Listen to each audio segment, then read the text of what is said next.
में श्रीमद् भागवत कथा का आयोजन हो रहा है और आप देख पा रहे हैं कि सीधा गुज्जर गौड़ परिवार द्वारा ये कथा का आयोजन हो रहा है और श्रीमान पुष्कर दास जी महाराज और नगर के आज सांसद महोदय आज यहाँ पधारे हैं। उनसे हम मुलाकात करने वाले हैं कि भक्ति की इस चेतना में, भक्ति की सृजन में किस प्रकार से भक्ति निरंतर बढ़ती जा रही है। तो जिस प्रकार से भक्ति की चेतना उभर के आई है इस युग में, क्या लग रहा है आगे जाने में कहाँ? देखिए, समय कठिन है और विविध परिस्थितियाँ हैं। महानुभाव और मेरे ज्ञानी जन इसको कलयुग कहते हैं।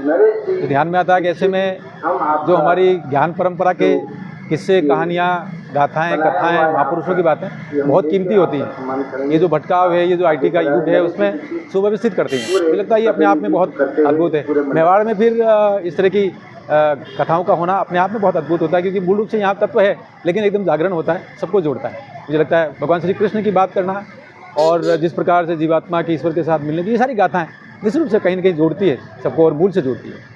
राम मंदिर के बाद अब देखिए क्रांति सी आ गई, आपको क्या लगता है? निश्चित रूप से सतयुग का शुभारंभ हुआ है और एक युग ऋषि का कथन है कि ये जो समय है 2011 से 2026 वाला, ये युग संधि का समय है। नए युग का अवतरण हो रहा है, आ रहा है, बहुत तेज़ी से बदलाव आ रहे हैं। मुझे लगता है ऐसे में प्रभु श्री राम लला के मंदिर का प्राण प्रतिष्ठा होना, सब कुछ होना एकदम सकारात्मक उस दिशा में बात है। आज सभी ने बहुत कृपा से आशीर्वाद देने के लिए ऐसी कृपा बनाए रखें। देखो, बड़ों को देख के बच्चे सीखते हैं और बड़ों की बातों का अनुसरण करते हैं। मुझे लगता है हम लोग जितने भी वरिष्ठ जन हैं, सीनियर हैं और माता पिता अभिभावक हैं, उनकी जिम्मेदारी ज़्यादा हो जाती है, उसी रूप में होगा। बाकी पूरा वातावरण जिस प्रकार से बदल रहा है, तो जो तकनीकी है उसका बहुत सावधानी से उपयोग करना चाहिए, ऐसा लगता है।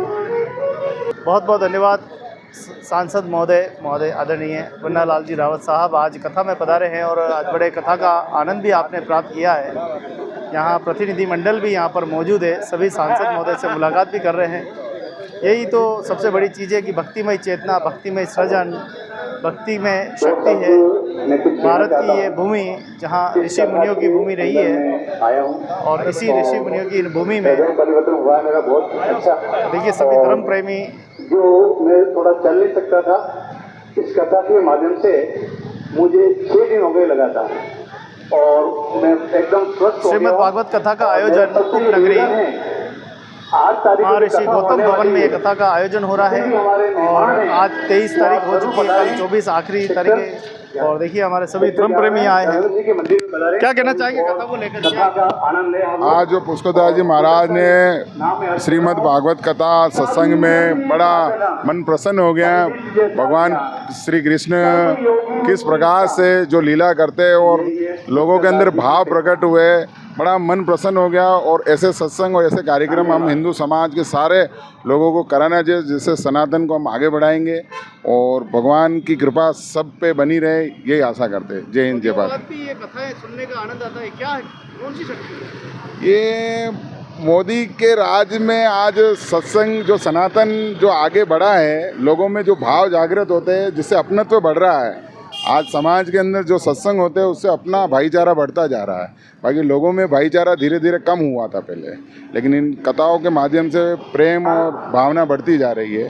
तो ऐसा आयोजन हम सबको मिलके बड़ा सुंदर आयोजन था और आयोजनकर्ता को भी मैं धन्यवाद और आभार व्यक्त करता हूँ और ऐसा हम सबको मिलके करना चाहिए। बहुत बहुत धन्यवाद, आभार आपका।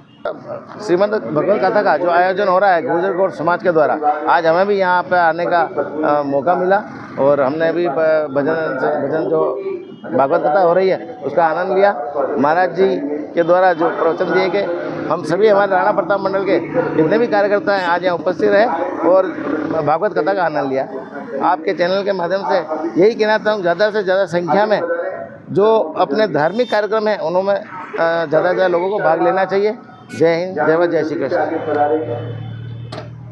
आखिर इन कथाओं में क्या है कि गोपाल जी भी अपने आप को रोक नहीं पाते?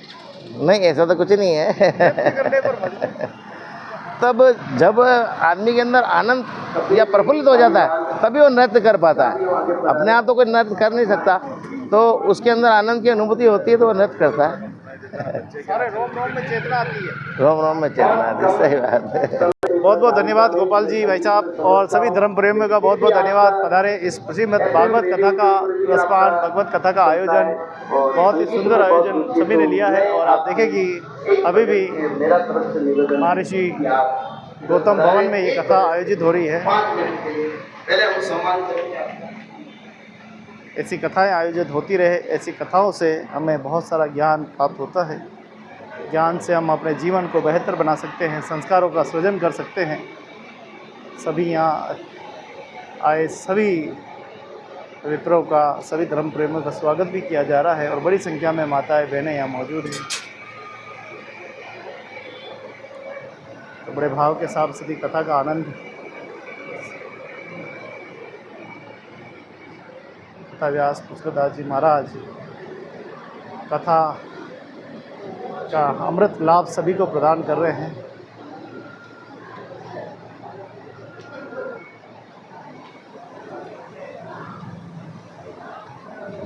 तो कपिल जी पालीवाल को सुनाने वाले हैं, बहुत ही खूबसूरत।